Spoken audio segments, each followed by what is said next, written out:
Hello, and welcome back to another episode of Hammering Down. I'm host Kaylor Hodges. I'm hoping you're having a great day. Backed by extremely popular demand. The Weekly WFC is back. I am so excited to be back with UT Martin goalkeeper Mac Titus. How are you doing, Mac? I'm good. I'm good. I don't think we've talked since you've gone to UT Martin. Last time we chatted, you were North Texas. Yeah.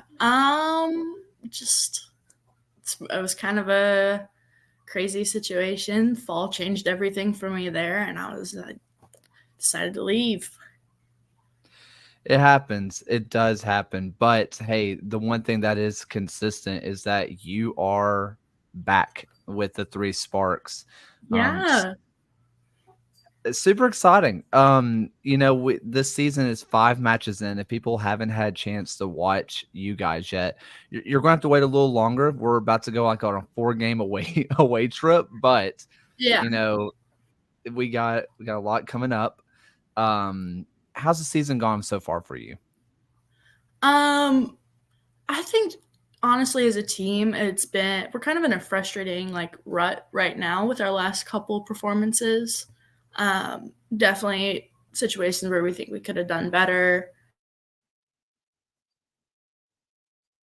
with and then just it was almost like, I don't want to say beginner's luck, but that first game excitement, and then now we've got to find a way to bring that back. The two losses on the season, I want to just kind of knock those out of the way first so we can talk about the good stuff. Even those feel almost fluky because the one in Asheville, you guys had to wait, 3 hours to play the match. And then the second one was against Chattanooga Red Wolves that you guys had all the momentum. Lightning delay happens, and it Yep. just feels like if weather did not exist, who knows how these matches go. Yeah, I don't think we dealt with the adversity of the weather very well. And sometimes that happens. You get warmed up, you get excited, you come out flying, and then you lose all that momentum. It is a little frustrating to go into a locker room, sit for however long, and then don't even know if you're going to get a kickoff. But I think we started both of those games really well. I don't think we put together a full 90-minute performance for sure.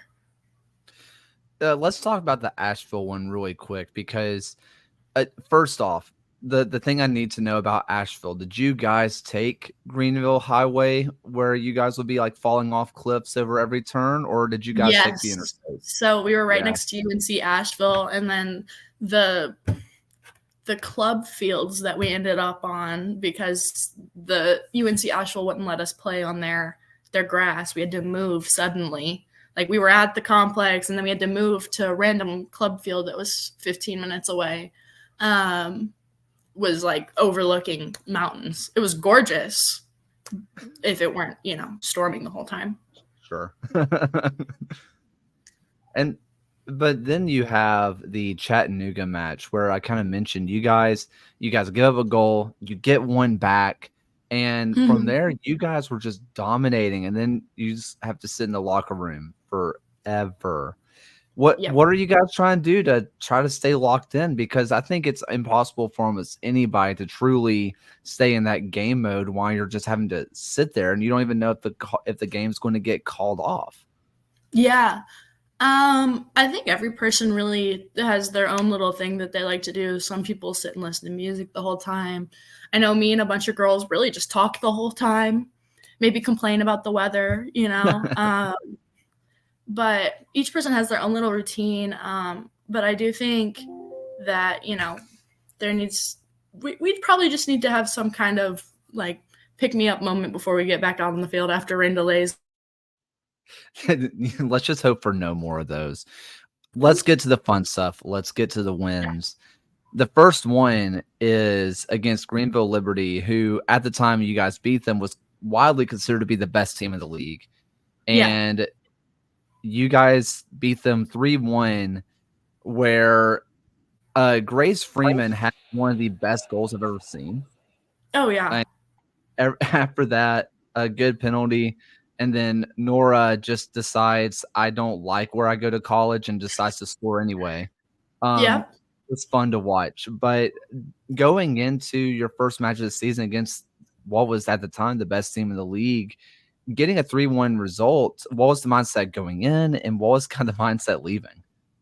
Mindset going in was we're on the road, try and get points. That's try not to drop points on the road. But excited because it was our first game. I think all of us were really excited to see each other. It was our first, time seeing some of us hadn't even had a practice together yet just because of the way the roster worked out. But we were all excited to see each other. So I think that carried over into our performance, honestly. And then leaving there, it was exciting, first game, first win, a team that's really good. Players from Clemson, South Carolina, Furman, it's a stacked roster, and for us to go and get a result is really exciting. Granted, it feels like half of the WFC roster also plays for Furman, so I feel like yeah. I don't know how that happened, but yeah. Then obviously we talked about the Asheville trip. But your next match, goes decently, right? Mm-hmm. Like you end up getting a 2-1 win, which, if we're being really honest here, could have been a lot more, but the other goalkeeper on the other end was saving everything that, that was put in front of her. When you're a goalkeeper, you had a fantastic match yourself, but when you're having to watch on the other end someone who just you can't concede or just refuses to concede, do you start to get frustrated? Oh yeah. But sometimes, goalkeeper to goalkeeper, I'll just sit and applaud.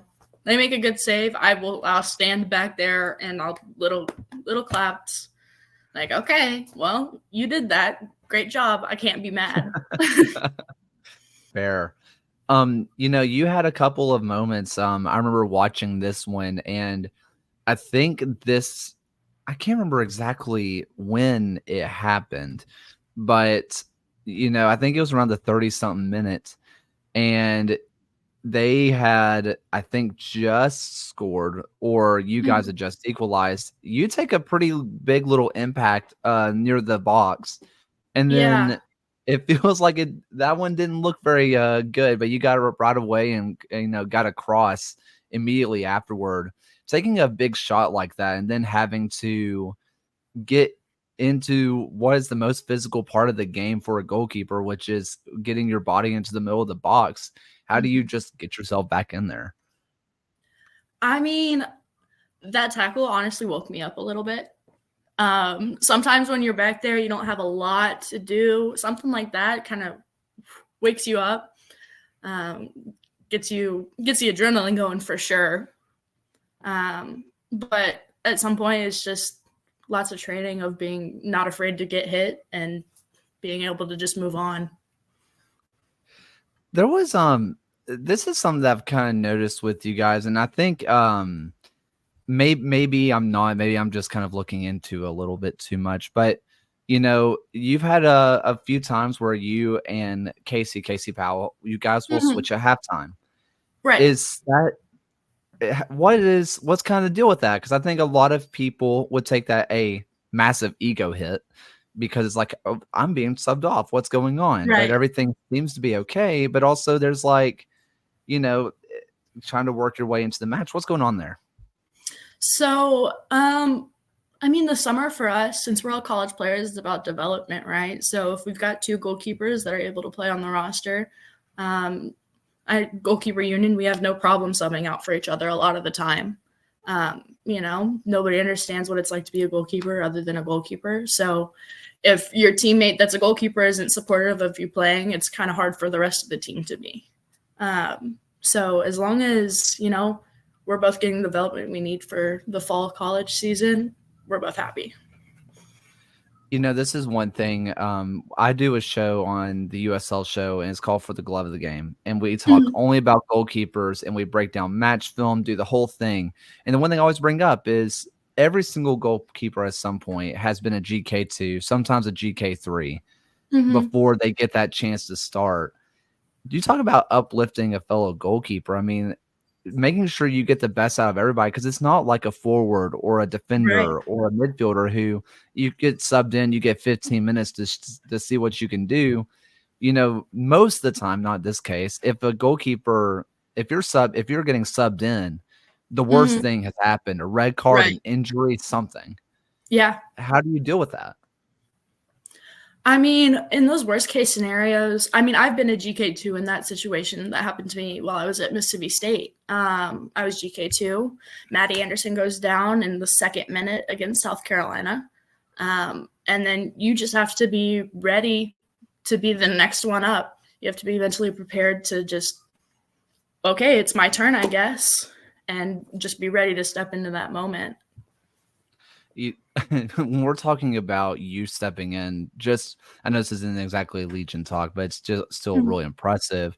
You jump in on a South Carolina team and you go through a gauntlet. I think it was like 6 matches where you played Yeah, out of your mind against SEC opponents, which when we're talking about ACC, SEC opponents, that is, I mean, most of those girls are going to go professional. That was right. no joke. No, it wasn't. I mean, I played Alabama 3 times when they were ranked number 4 in the country.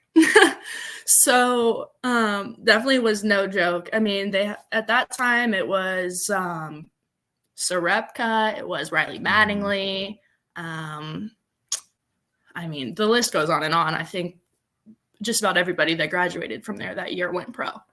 Um, but yeah, not an easy gauntlet to run for sure. Including a former teammate with Alabama FC, Legion Yeah. WFC, who went pro, who's in Europe Yep. now. Yep. Seeing a teammate go to Europe and continue a playing career professionally, how cool is that for you? It's so exciting. I mean, you love to see it for them.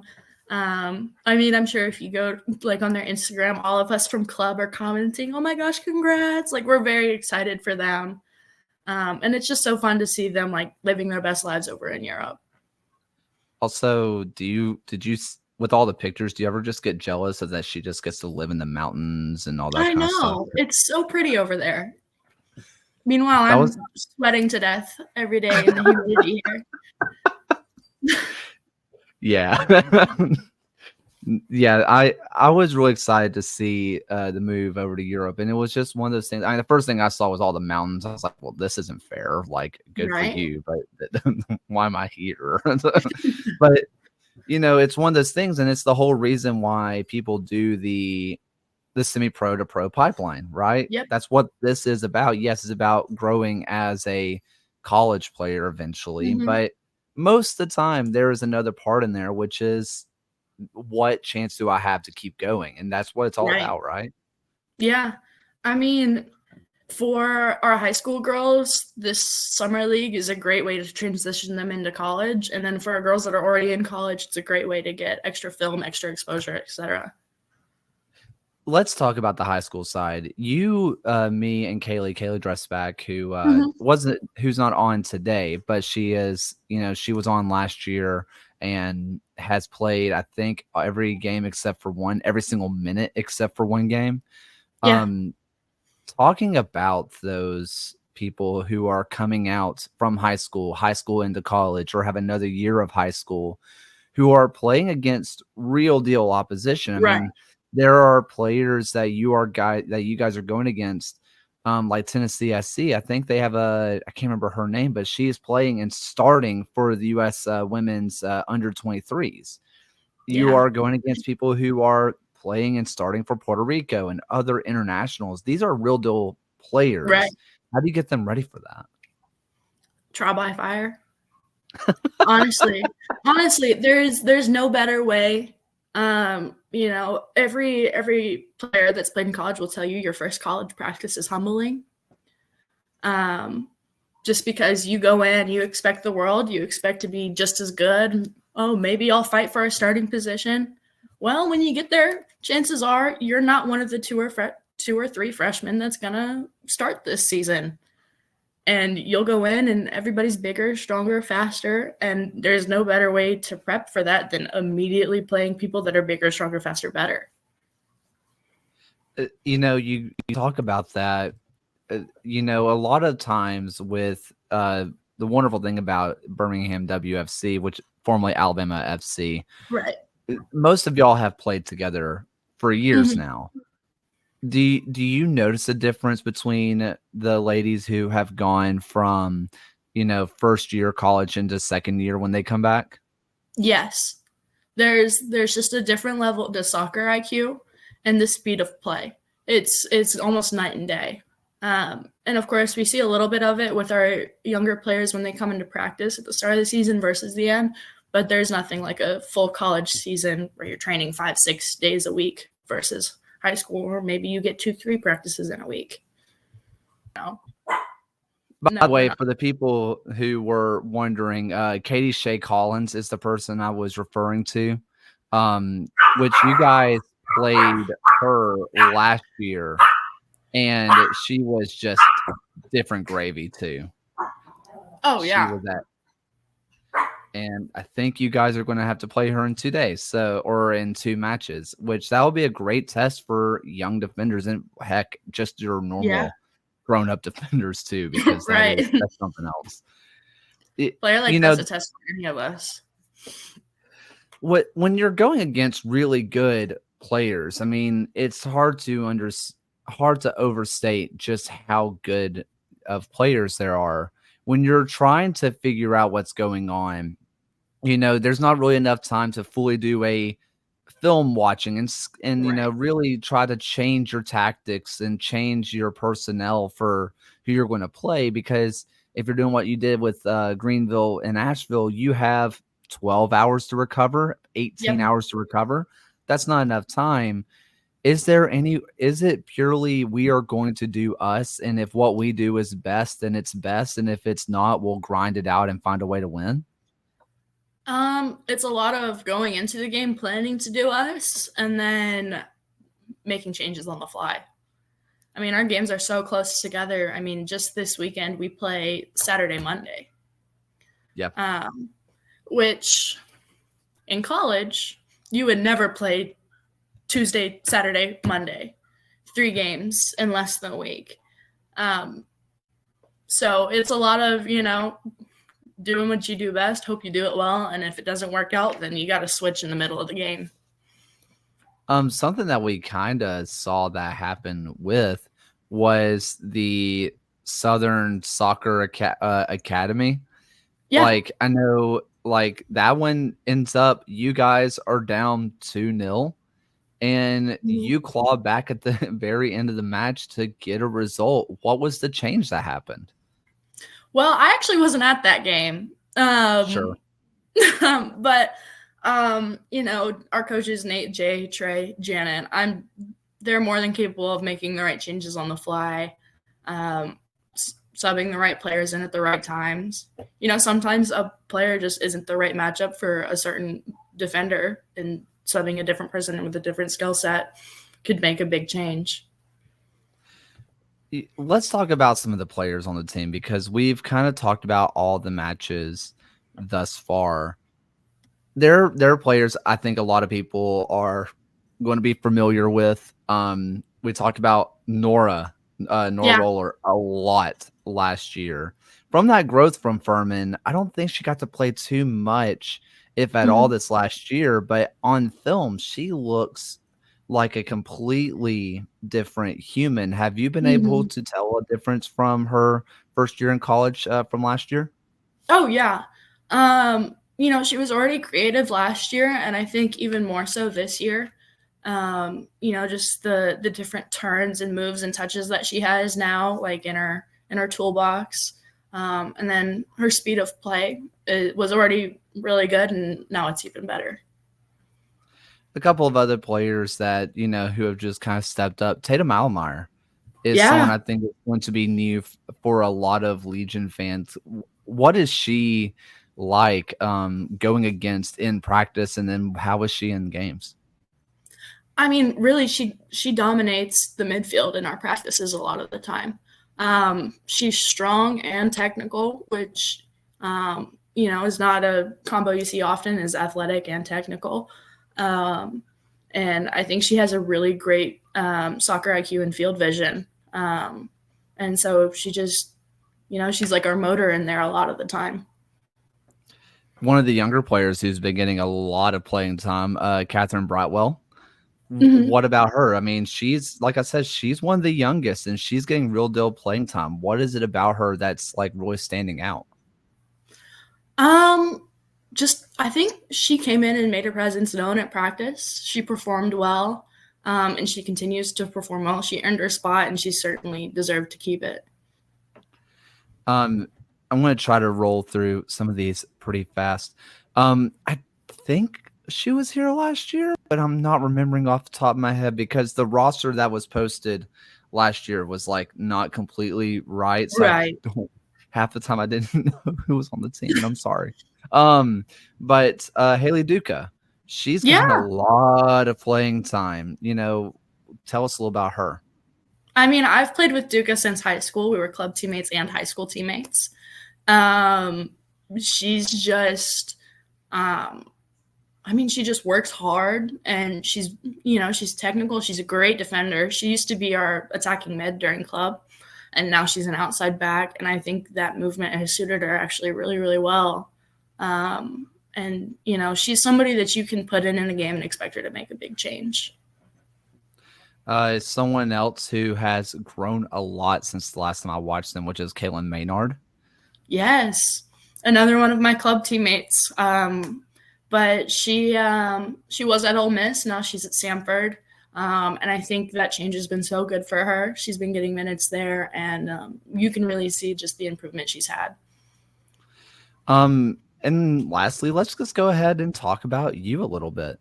We talk about our move from North Texas to UT Martin. Yeah. You as a goalkeeper since last year, how do you feel like you have changed and, improved since last time? Well, last season, summer season specifically, I had to end the season by having surgery. If I count back from when I had surgery to when I had the injury initially, it was 9 months that I was playing on something that I had no idea was actually injured, because my ACL was fine. My strength tests were fine. It was just a little piece of cartilage floating around in my knee, making my whole knee swell up. Yeah, crazy. So I got that surgery and recovered, and honestly, the difference in playing pain-free is night and day. Like I was having pain kicking a ball, punting a ball, anything like that. I couldn't do squats in the weight room. So just that change for me has been drastic. Let's talk about that just a little bit. I think a lot of young players, and forget young players, just athletes in general, even people who are career athletes, most of their careers end at the oldest of 40, right? Yeah. You don't have very long to do what you love doing. So people try to push their bodies to the absolute limit. Obviously, you're talking about all the pain that you were in, but you're pushing through because, you're trying to make a good impression. You don't want to be the person who quits on your team. You don't want to be the person who lose your spot. When do you feel like you wish you would have just done it? Or do you regret what you did, how you handled it at all? I don't regret how I handled it, although I do think it's kind of made me more aware of a lot of almost like issues with college sports. My surgery and the mental health issues afterwards were part of the reason I left North Texas. I think in college sports, there's this big stigma around injuries. And then there's even further stigma around being mentally tough. Like if you drop out because you're injured, you're not mentally tough to power through, or if you're not mentally tough enough to perform well in practice, So I just think going through that, would I change it? No, but I do think it's definitely like opened my eyes a little bit. You talked about the Alabama team, and one of your namesakes and goalkeeper union classmates, McKinley Crone, Mac Yeah. Crone, who's now at Orlando Pride, doing very well for herself. She left Oklahoma, and after she had some injuries stuff, and while she did not open up about like all the stuff that happened behind the scenes, nor should she, that is her own private life, she wasn't quiet about how mentally hard it is to be injured in college. Yeah. And I've heard more things about athletes getting injured in college and how it was harder than being injured as a professional, because you would think as a professional, it's like, man, I got here and I'm losing it. Like, this sucks. Right.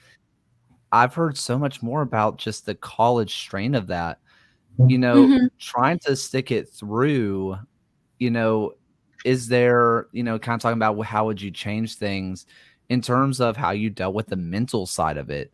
Is there anything about that you would change for maybe some younger people who are listening to this? I think that having the right coaching staff that's supportive is important. And I think, like I said, the whole conversation about being mentally tough, I think oftentimes it's starting from a good place, but it can be a lot more damaging than coaches might realize. Like toughing it out, only can do so much.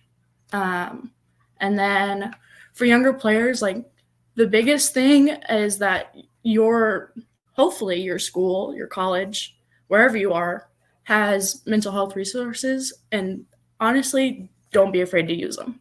They're there for a reason. Even if you don't think you need it, therapy's great. I mean, I know for the University of Alabama, and I'm sure other places, I just know because I went there, like the on university like therapy and like counseling clinics were extremely cheap, and all you have to do was just call and they'll help you out. So use those resources when you have them. Yeah, and I know athletes, a lot of us have sports psychologists on hand. And you don't even have to usually go through your coach to get it. You just, usually there's a resource link and you say, hey, I want to talk to sports psych, set up your appointment, and then you go.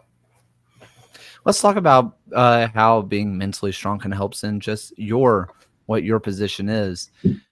There is not a lonelier place on the planet than being in the box after conceding, especially if you feel like you could have really done something to keep the ball from going to the back of the net. Right. How do you kind of overcome that fog of, dang it, what could I have done? And not just, diving too deep into that. Right. And that's something I still struggle with. I think a lot of players in general struggle with moving on from mistakes.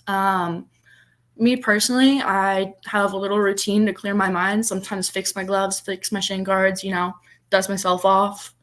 And then you just got to have the memory of a goldfish, honestly. Just move on to the next play and pick the next little thing that you can do well and do it. So, like, if that's a pass, that's a pass. If that's the next communication thing you say to a player, and you do that and you do it well, and then you build those things on top of each other to dig yourself out of that hole. There's a lot there. Just talk about just finding something to do well. There's also, I think, a lot of players kind of hear that and then they're going to try so hard to do something perfectly that if the ball doesn't come off their foot, millimeter inch, perfection, they're like, right, man, I can't do anything right. Like, why is it? And that spiral is really, really easy to get into. Has there been a time, and I'm sure there has, where you found yourself kind of mentally spiraling on the pitch? And was there any way that you were able to claw your way out of it? Yeah. I mean, it happens, when you go down however many goals in a game. I think Last time I really felt like that was playing Alabama. I think we were down 4-0, and I was like, wow, this is rough. And I kept thinking there was more I could do. And that's when having great teammates comes in, you know, having them pick you up, having somebody to lean on like that. And then a lot of it is, like I said, just finding the little thing and doing it well, not perfect. If a pass comes off your foot and it gets to the person, it got to the person. Sure. Yeah, I mean, a goal that looks ugly but goes in the back of the net, it's still a goal, you know? Yep. So just finding little things to pick yourself up on, finding a moment that you remember, maybe replaying that moment that's a positive moment for you in your head. Like for me, I'll have a save. Before I go to the game, I'll watch my highlight reel. And then if something bad happens, I'm like, okay, I'm capable of this that I watched earlier. And then you gotta move on. You know, I just find it so fascinating listening to what goalkeepers have to do just to try to, you know, stay involved. Because like we talked about with, you know, a defender or a midfielder, if they make a mistake, they're going to have 20 more passes come to them. They're going to have the ball at their feet. They don't have time to even think about making a mistake. Meanwhile, you're just having to just stand there and just sit in it a little bit. Right. You talk about, you know, kind of shipping some of these goals, and, you know, not to harp on the losses, but, you know, the 2 losses were ends up being 3 goals games. Those happen from time to time. They do happen. And I think as you get older, they're easier to deal with. But you're working, as you mentioned, some of the younger players on this team. Most of them are carrying their high school teams, and they are the reason why they are winning 5 goals, because they've scored all 5 of them, and, you know, defending everything because they're that much better. This is probably one of the first times that they've had to deal with not just a loss, but like a heavy loss. You being one of the veteran members on this team, what are you kind of doing with those younger players and like, hey, head up, happens, you know, we got to keep going? Really, it's just knowing that you're better than the result. Taking the good things you did from that game, taking them into the next, and then learning from the things you did poorly and trying to improve on them in the next. Like, every performance isn't going to be perfect, but there's something you can learn from each one and take that with you going forward rather than dwelling on it. You guys have played just about every single team thus far. I believe that Tennessee SC is the only team that you guys have not played on the schedule so far, which you guys played them twice last year. Same thing with Chattanooga Red Wolves and Southern Soccer Academy. You guys played them last year. But playing Asheville City and Greenville Liberty and Athens United, those are new faces, new teams. Is that something that kind of excited you guys to see somewhere new, play some new people? Oh, always. I think this year the road trip to Greenville and Asheville was fun for a lot of us. You know, I get to stay in a hotel for 2 nights. Just away trips aren't always fun, but I think, you know, it being our first games, like I said earlier, and, you know, the excitement of seeing all of us again and just being ready to play. Because, you know, high school players, you know, they're itching for some kind of competition.